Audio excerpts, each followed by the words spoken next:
우리가 계속해서 출애굽기 말씀 중에 성막에 대해서 말씀을 나누고 있습니다. 성막은 단순한 텐트가 아니라고 말씀을 드렸습니다.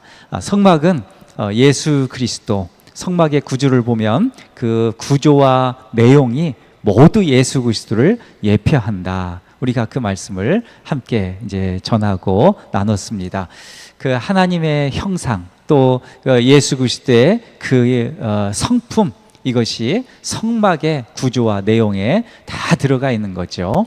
그래서 성막 그 자체는 곧 예수 그리스도다. 이제 이렇게 말씀드릴 수 있고, 또 그 성막은 곧 성전이다, 이렇게 얘기할 수 있습니다. 성전은 곧 예수 그리스도시고, 이 성전의 완성은 예수 그리스도의 그 보혈의 피로 말미암아서 완성된다, 이런 것이죠. 그런데 한 가지 더, 예수님이 오시고 나서 이 성막이 성전이다라고 하는 말씀이 우리가 곧 예수 믿는 그 성도들이 곧 성전이다라고 말씀하는데, 고린도전서 3장 16절을 보면 이런 말씀이 있죠. 너희는 너희가 하나님의 성전인 것과 하나님의 성령이 너희 안에 계시는 것을 알지 못하느냐, 너희 안에 거하시는 것을 알지 못하느냐, 이렇게 말씀하고 있죠. 우리가 하나님의 성전, 그리고 하나님의 성령이 우리 안에 계신다. 그러니까 성막이 곧 우리다, 이렇게까지 연결이 되는 것이죠. 그러니까 구약 성경에 있어서 성막, 그것이 이제 솔로몬 성전으로 이어지고, 예수님께서 이 성전을 이제 완성하시면서 예수님이 시면서 그 성전은 곧, 그리고 곧 우리도 그 성전에 함께 포함된 연합된 자이다. 그리고 장차 이제 더 나아가서는 그 새 예루살렘, 그 성전을 주님이 재림하실 때 우리 가운데 이제 다시 보여주시고, 그곳에서 영원히 주님을 예배하며 살게 되는 그런 은혜가 있게 되는 것이죠. 그래서 이 성막이 참 중요합니다. 이 성막 개념. 성막의 구조를 우리 크게 세 가지로 이제 보게 되는데, 하나는 지성소, 그리고 성소, 그리고 이 텐트가 쳐 있지 않은 뜰, 개방되어 있는 뜰, 이렇게 세 가지인데, 성막은 그 안에 이제 들어가는 게 휘장으로 이렇게 가려져 있는데, 언약궤, 그리고 언약궤의 그 덮개인 속죄소, 이제 이것이 지성소에 이제 자리하게 되고요. 성소에는 크게 세 가지가 있죠. 성소를 이렇게 들어가게 되면 맨 우편에는 이제 떡상이라고 그러죠. 진설병 상이 있게 되고, 그 맞은편에는 이 떡상을 비추는 촛대, 이 등잔대가 있게 됩니다. 그리고 이제 정면으로 바라보면은 휘장이, 이제 지성소로 들어가는 휘장이 있는데, 그곳에 이제 분향단이 있게 되죠. 그 향기로운 향을 피울 수 있는 분향단. 자, 이게 이제 성소에 있어서 크게 세 가지이고요. 그리고 이제 오늘 말씀을 나눌 것은 이제 뜰인데요. 뜰에 있어서 가장 중요한 부분이 이 번제단입니다. 이 번제단에서 제단에 대해서 이제 말씀을 함께 나눌 텐데요. 이 번제단은 우리가 익히 알듯이 이제 제물을 태워서 드리는 그런 단입니다. 제물을 태워 드린다라고 했을 때는 희생 제물이죠. 여기서 희생 제물을 이제 태워서 드리는 그 단, 이제 그것이 이제 번제단인데, 이 왜 번제단이 중요한가? 구약 성경에서 보면, 구약 성경의 레위기를 보면은요, 우리가 항상 레위기를 보면 성경을 읽다가 거기에서 포기하는 그 성경이 바로 레위기인데, 거기에서 5가지 제사가 나옵니다. 아주 중심적인, 그러니까 레위기의 중심적인 5가지, 레위기의 주제는 뭐 거룩이긴 하지만 그 거룩을 둘러싼 5가지 제사가 나오는데, 이 그 번제, 소제, 화목제, 속건제, 속죄제, 이렇게 이제 되는, 그래서 번소와 속속, 이렇게 외울 수 있는 이제 그 제사인데, 레위기는 하나님께 드리는 제사가 얼마나 중요한지, 그리고 그것을 어떻게 드려야 되는지에 대해서 기록한 성경이 레위기입니다. 5가지 제사의 공통점이 있다면 모두 태워 드린다는 거예요. 태워서 드린다. 근데 본제는 다 불태워서 가장 귀중한 것으로 이제 드리게 되는데요. 지금은 이런 형태의 제사, 이런 형태의 예배를 드리지 않습니다. 그러나 제가 아직도 이스라엘의 이 구약 성경을 믿으면서 이 이제 유대적인 제사를 드리는 그런 단체는 한번 본 적이 있어요. 킵이라는 이 단체인데 거기는 아직도 그 각을 뜨고요. 그 각을 뜨고 그것을 제사장 옷을 입고 그 번제를 그렇게 드리는 그런 이제 단체가 있습니다. 그 이스라엘 회복을 위해서 이제 기도하고 하는 단체인데 우리나라도 있어요. 우리나라 있어서 기사에도 이렇게 나오기도 하고 그랬는데 하여튼 특별한 분들이십니다. 하여튼 그렇게 실제로 각을 뜨고 하는데 하여튼 번제단에 드리는 제사가 진리의 말씀인 것은 그 예배 정신, 그 신앙 정신 때문에 그렇습니다. 신약에서는 우리 몸이 산 제물이라고 말씀하고 있죠. 로마서 12장 1절에 보면 이렇습니다. 그러므로 형제들아 내가 하나님의 모든 자비하심으로 너희를 권하노니 너희 몸을 하나님이 기뻐하시는 거룩한 산 제물로 드리라. 이는 너희가 드릴 영적 예배니라. 아멘. 이렇게 말씀하고 있죠. 분명히 거룩한 산 제물로 드리라. 이것이 영적 예배다. 이것이 예배 정신이고 이것이 신앙 정신이다. 이렇게 말씀하는 것이죠. 구약 시대에는 우리를 대신해서 동물이 죽어야 됐습니다. 그런데 신약 시대에는 예수님께서 이 대신 죽는 그 희생의 문제를 완전히 해결하시게 되죠. 예수님께서 십자가의 죽으심으로 말미암아 희생 제물로 예수님께서 직접 드리셨기 때문에 그 문제가 완전히 해결됩니다. 그렇지만 계속 드려야 할 예물이 있는데 우리 몸을 이런 번제물로 드려야 한다고 말씀합니다. 그러면 성도가 산제물로 자신을 드린다, 내 몸을 산제물로 드린다는 것이 어떤 의미인가? 이 번제단에서 드리는 이 제사는 이 전부를 드리는 예배입니다. 전부를 태워드리는 예배죠. 레위기에서는 이 소나 양을 구별해서 드리는 것처럼 우리 몸과 마음을 드린다는 것은 우리의 삶 전체를 드린다는 것과 마찬가지입니다. 그런 의미가 담겨 있죠. 그리고 구약의 제사가 죄를 태우는 것에 의미가 있다면 신약 시대의 성도의 산 제사는 몸과 마음, 삶의 죄를 태우는 것과 동시에 하나님의 영광을 위해서 우리 마음과 영혼 그리고 삶 전체를 드린다라는 의미가 여기에 있습니다. 그러니까 우리 산몸을 통째로 드려서 하나님의 향기로운 제물이 되어야 한다는 그런 말씀입니다. 예전에 어떤 목사님께서 이런 표현을 하신 적이 있어요. 지금은 우리가 이제 그 좀 시대가 변해서 이 개를 뭐 식용으로 먹고 이런 것들이 이제 점점 줄어들고 있고 이제 몇 년 있다가는 완전히 이제 식용하지 못하는 그 상황이 되게 되는데 그 전에는 참 우리나라의 고유의 어떤 음식 문화 중에 하나였었잖아요. 그런데 이제 그 목사님께서 어떤 말씀을 하시냐면 그 이제 신앙인들을 보면서 성도들을 보면서 그리스도인들을 보면서 이렇게 돼서는 안 된다라고 하시면서 표현하신 게 있어요.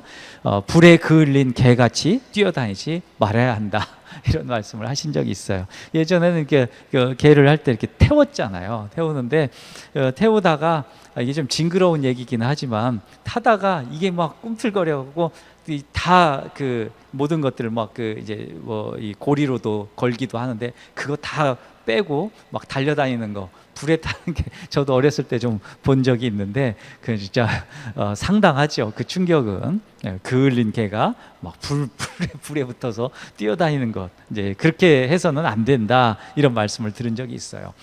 성도가 죽지 않고 세상에서 그을린 개처럼 뛰어다닌다면 그처럼 이상하게 보이는 것도 없다는 말씀입니다. 왜냐하면 삶의 모든 영역이 제단이기 때문에 그렇습니다. 하나님께 드리는 제물은 몽땅 태워야 향기로운 냄새를 발할 수 있습니다. 다 태워야 됩니다. 타다 남으면 그보다 더 고약한 것은 없죠. 냄새도 고약하죠. 완전히 태우려면 구별되어야 합니다. 마치 소나 양이나 염소의 흠없는 수컷으로 따로 구별한 것처럼 우리 삶을 구별하여 드려야 된다는 것이죠. 자, 구별한다는 것, 이것은 따로 준비한다라는 것도 이렇게 표현할 수 있습니다. 따로 계속 생각하면서 하나님께 무엇을 드려야 되나 이렇게 생각하면서 고뇌하면서 따로 이렇게 준비하는 것, 이것을 말씀하는 것이죠. 하나님께 드리는 예물을 따로 준비하는 것도 마찬가지입니다. 이렇게 준비된 예물은 완전히 태워야 합니다. 이것이 번제단의 정신입니다. 덜 탄 것, 이건 아주 냄새가 아주 고약하죠. 완전히 태워야 향기로운 제물이 된다는 것이죠. 우리 인생도 그렇고 우리가 드리는 헌금도 마찬가지입니다. 구별하고 준비하고 우리 마음을 완전히 태워드릴 때 진정으로 값진 예물이 된다는 것이죠. 자, 우리 인생도 완전히 태워야 된다는 것이죠. 하나님께 드릴 때 우리가 구원받은 성도라면, 구원받은 그리스도인이라면 우리 인생을 주님 앞에 드려야 됩니다. 그런데 완전히 못 드리는 게 있죠. 그게 완전히 못 태우는 거예요. 완전히 태워서 주님, 완전히 주님 앞에 드리겠습니다, 이렇게 헌신하고 희생해야 되는데, 난 조금 본전이 좀 생각나니까 나 요만큼만 할래요. 그리고는 나머지는 나 주님께 못 드리겠어요. 나 요것은 안 돼요. 여기까지는 안 돼요. 이런 거 있잖아요. 이게 완전히 못 드리는 거죠. 완전히 주님께서 내 마음 가운데 뭔가 이 두드리는 것들이 있다면 그거 하나님께서 그거 말씀하시는 거거든요.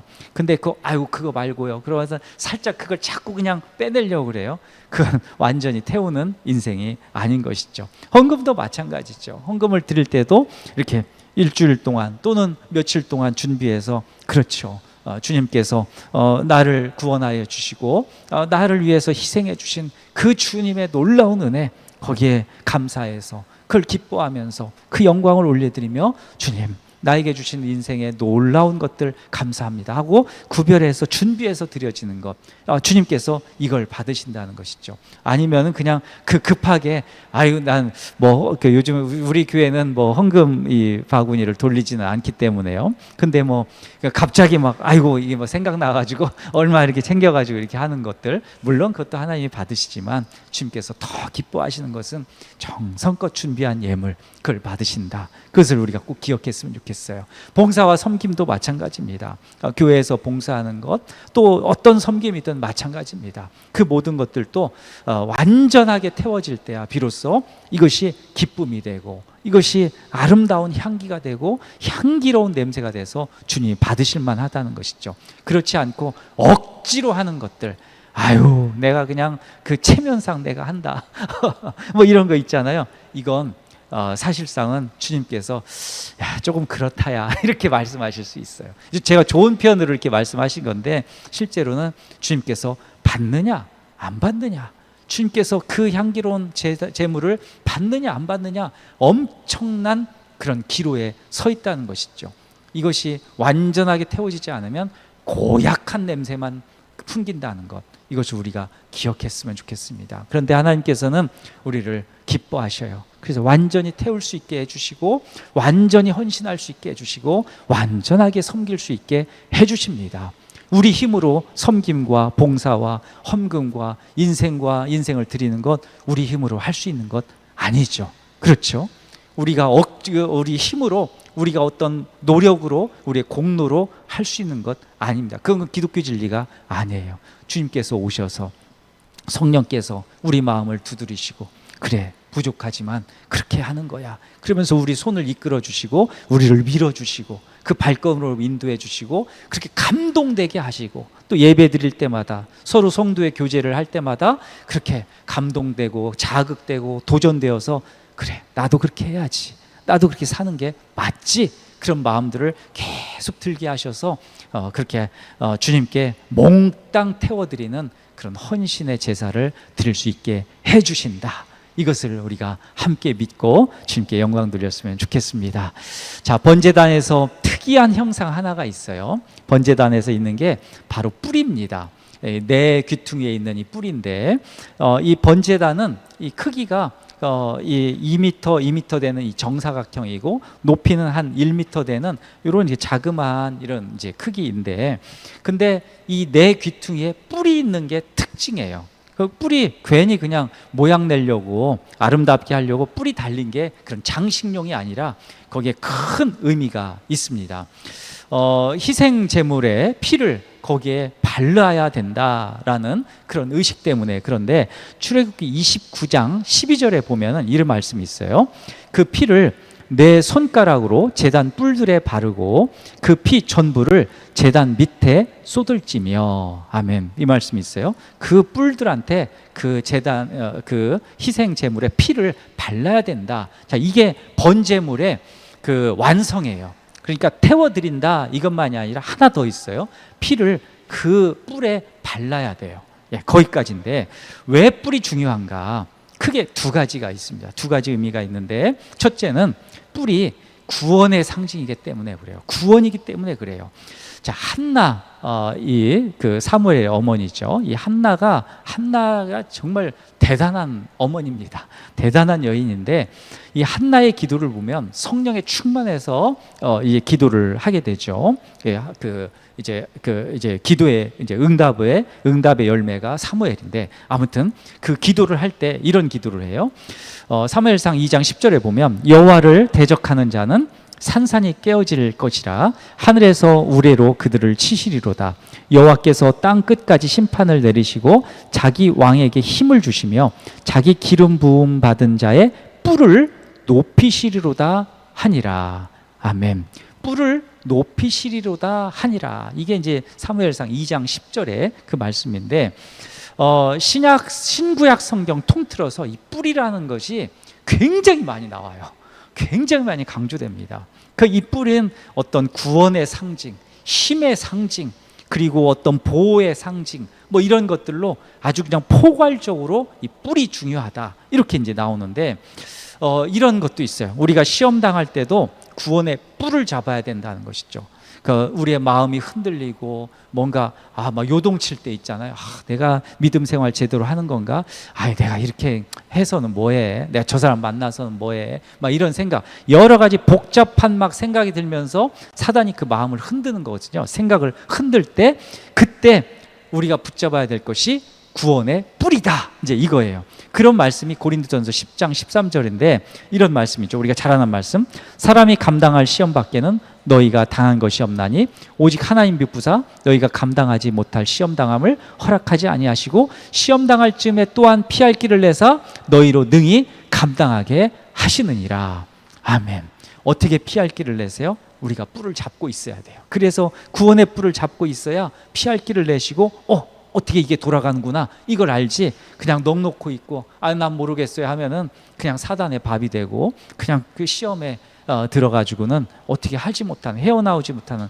그래서 시험 드는 게 무서운 게 뭐냐면 사단이 흔드는 거잖아요. 사단의 목표 마지막 점은 뭐냐면 믿음을 뿌리채 끊어버리는 거죠. 믿음이 없게 하는 거죠. 하나님 믿는 믿음에서 떠나는 것이죠. 교회에서 떠나는 것이고 성도의 교제에서 떠나는 것이고 모든 기독교 진리에서 떠나게 하는 것, 그게 사단의 주 목표이기 때문에 시험 드는 것이 그래서 무섭고, 그래서 시험을 안 당해요. 이걸 피해야 되는 것이죠. 여기서 우리가 이 시험을 이겨야 되는 이유가 여기 있죠. 그런데 그 시험을 이기고 모든 것들의 보호를 받을 수 있고 하는 이 핵심이 뭐냐면 주님의 구원의 뿔, 주님의 손을 붙드는 것, 주님의 구원의 능력을 붙드는 것, 그거라는 것이죠. 그때야 비로소 주님께서 시험 당할 즈음에 또한 이 모든 것들을 그 시험도 허락하지 않으시고 시험 당할 즈음에 피할 길도 내셔서 또 능히 감당하게 하신다. 이 말씀을 함께 믿고 구원의 뿔을 붙드시길 간절히 바라겠습니다. 하나 더 있어요. 이 뿔이 구원을 상징한다면 이 뿔은 희생제물에 그 피를 바르는 곳이기 때문에 희생과 연관이 되어 있습니다. 희생인 곧 섬김인데 번제단의 역할이 바로 이것입니다. 희생제물의 피를 뿔에 발라야 되는데 이 제사는 피의 제사이지만 하나님 보실 때는 향기로운 제사입니다. 그 피가 향기로운 제물이 된다는 것은 백성을 위해서 희생당한 것이고 그것이 곧 하나님의 아들 예수 그리스도의 희생제물이기 때문에 그렇습니다. 그래서 예물, 헌금, 뭐 우리가 있는 그 어떤 그 섬김 뭐 이런 것들이 모든 것들이 이 예수 그리스도의 피로 말미암아서 완성된다는 것이죠. 그러니까 우리가 열심히 아까도 말씀드렸지만 열심히 막 예물을 드리고 헌금을 드리고 열심히 봉사하고 사실 이게 아니라 거기에는 예수 그리스도께서 주신 그런 은혜의 결과물이냐, 그 은혜를 따라서 하는 것이냐, 이게 가장 중요한 것이라는 거예요. 내가 그냥 체면에 내가 그냥 눈치 보면서 다른 사람도 하니까 그렇게 따라가는 것, 뭐 그것은 그 겉으로 볼 때는 그럴듯하게 보일 수 있지만 실제로는 거기는 예수 그리스도의 그 은혜의 피의 공로가 없기 때문에 사람이 그냥 하는 것이죠. 예, 그것은 정말 옳지 않습니다. 기독교 진리하고는 성경과는 너무 부합하지 않아요. 하여튼 어떤 것을 하든 예수님께서 원하시는 건지, 예수님의 그 의로운 피로 그 값으로 내가 하는 것인지, 이것을 바라봤으면 좋겠습니다. 그것을 계속 염두에 둬야 되는 것이죠. 골똘히 고뇌해야 된다는 것이죠. 내가 하는 것이 진짜 하나님의 영광을 위한 것이냐, 예수 그리스도의 영광을 위한 것이냐. 자, 이것이 어떻게 요한계시록에는 어떻게 나오냐면요, 이것이 순교로 나타나요. 순교로 나타나요. 그러니까 순교는 내가 죽어야 되겠다 이런 거잖아요. 마지막. 그러니까 예수님의 뜻대로 산다고 했을 때는, 예수님의 뜻대로 내가 주님께 드리고 희생하고 섬기고 영광을 위해 산다고 했을 때, 그때 마지막 꽃이 순교입니다. 나를 다 태우는 거예요. 그게 요한계시록 16장 6절에서 7절, 요 한 그 두 절만 제가 읽어드리니까 들어보십시오. 그들이 성도들과 선지자들의 피를 흘렸으므로 그들에게 피를 마시게 하신 것이 합당하니이다 하더라. 또 내가 들으니 제단이 말하기를 그러하다, 주 하나님 곧 전능하신 이시여 심판하시는 것이 참되시고 의로우시도다 하더라. 아멘. 이게 이제 요한계시록 6장에도 이제 나오는 건데, 이게 어떤 소리냐면 그 피에 이제 마지막 때 성도들의 순교가 있대요. 선교들 순교가 엄청나는데 피 흘림이 있는 거예요. 근데 그 제단의 그 피 흘림이 성도들의 순교를 어떻게 보냐면 제단의 희생제물로 보는 거예요. 야, 이게 놀랍지 않습니까? 이 성막의 개념, 이 번제단을 지금 보고 있는데, 이게 마지막 요한계시록에 있어서 이 제단, 이 희생, 이 성막, 그것은 뭐 성도들이라고 했잖아요. 그 성도들의 희생, 그것을 순교의 피로 보는 거예요. 그래서 이 순교의 피, 이걸 보고 그러니까 피를 흘린다는 것은, 성도들이 피를 흘린다는 것은 손해를 보는 것이잖아요. 성도들이 죽을 수도 있는 거예요. 선교사님들 돌아가시기도 하고 그런 건데, 성도들은 또 하나님의 영광을 위해서 또 죽을 수도 있어요. 그리고 아주 극한 희생을 할 수도 있습니다. 근데 그것을 순교의 피로 본다는 거예요. 그리고 그 희생을 시킨 악인들을 심판하신다는, 그 피를 보고 심판하신다는 거예요. 그리고 더 나아가서는 순교의 피를 받으신다, 의롭다 하신다, 이거예요. 놀라운 말씀입니다. 우리의 섬김, 희생은 사실은 그냥 하나님께서 그래 오늘 헌금했으니까 잘했다, 다음 주에 또 헌금해, 뭐 이런 게 아니라 그 하나하나의 그 섬김과 그 희생들을 주님께서 이 제단의 피로 보시고, 주님께서 그 너무나 아름다운 그 향기로운 제물로 보신다. 그래서 그 의인들은 주님께서 축복하시고 악인들은 심판하시는 그 기준이 된다. 이런 것을, 놀라운 말씀을 붙들고 우리가 섬길 때 기쁨으로 섬기는 우리 모두가 되셨으면 좋겠습니다. 제가 기쁨의 동산교회 있을 때 그 한 집사님이 계셨어요. 아주 잘 섬겼던 집사님이신데, 이 집사님이 아픔이 있으셨어요. 그 아픔이 있으신데 태어날 때 이 뇌에 손상이 있어갖고 어려움을 겪는 이 애가 하나 있었어요. 아들인데 병원에 여러 차례 진단을 받으셨대요. 근데 의사 마지막 주치의 진단이 뇌세포의 상당 부분 신경의 기능을 잃었다라고 이제 결론을 내렸대요. 그 주치의는 이 아이는 앞으로 더 이상 정상적으로 살 수 없습니다, 이렇게 결론을 내렸다는 거예요. 그때 나이가 4살이에요. 4살. 그런데 그 아버지의 반응이 제 가슴을 진짜 엄청나게 뛰게 만들었었어요. 그 부모님들이 그렇게 기도하신다고 했는데, 그 집사님이셨던 그 집사님이 저에게 이제 말씀해 주신 거예요. 이렇게 기도한다요. 이렇게 기도했대요. 하나님, 이 결과를 인정합니다. 그러나 살아있는 나머지 뇌의 신경세포가 더 발달되어서 나머지 죽은 신경의 몫까지 감당하게 하실 줄 믿습니다. 그리고 그 기도는 더 나아가서 이 아이가 초등학교에 입학할 것을 믿습니다. 이 아이가 초등학교를 졸업할 것을 믿습니다. 이 아이가 중학교를 졸업할 것을 믿습니다. 이 아이가 고등학교를 졸업할 것을 믿습니다. 또 이 아이가 대학교를 졸업할 것을 믿습니다. 그리고 이 기도를 하신 아버지의 마지막 꿈은 장차 이 아이가 목사가 되는 것을 기도합니다. 놀랍지 않습니까? 이분 열심히 섬겼던 분이세요. 제가 이 이야기를 들었던 게 2010년도거든요. 그때 4살이었어요. 2025년도 지금 15살에서 16살 이렇게 됐겠네요. 근데 얼마 전에 같이 가족들이 여행을 갔는데 곧 아이가 거기 있더라고요. 아주 건강하게 아직 잘하고 있는 것이죠. 주님께서 이 기도를 들으신 거죠. 이 아이의 초등학교 졸업할 것을 믿습니다. 중학교 졸업할 것도 믿습니다. 지금 중학교 나이잖아요. 고등학교 또 입학하고 졸업할 것도 믿습니다. 이렇게 기도할 수밖에 없죠. 그러면서 이 아버지의 기도의 끝은 이거였어요. 하나님, 이것을 통해 의학의 힘을 믿고 의학의 논리와 이론대로 이 아이를 판단했다는 것이 틀렸다는 것을 드러내 주십시오. 그 이유는 하나님이 살아계시기 때문에 그렇습니다. 멋진 기도입니다. 아름다운 기도입니다. 저는 이 이야기를 들으면서 이런 생각이 들었어요. 하나님께서 이 집사님 통해서, 이 집사님 부부를 통해서 이 아이를 통째로 하나님께로 드렸구나. 그리고 이 부모님들, 이 집사님 내외 분이 삶 전체를 하나님께 통째로 드렸구나. 이게 바로 믿음의 고백이구나. 이렇게 저는 들렸습니다. 이렇게 고백하고 결심한 삶이 어떻겠어요? 매일의 삶 속에서 이 아이를 생각하면서 내가 이렇게 살면 안 되겠지. 내가 이런 모습으로 살면 안 되지. 하나님께 더욱 믿음으로 나아가자. 더 귀한 것을 드리자. 이렇게 생각하지 않겠습니까? 우리 삶도, 우리의 마음과 생각도, 우리의 인생도 주님 앞에 이런 모습으로 통째로 드리는 그런 아름다운 삶들이 되시기를 간절히 축복합니다.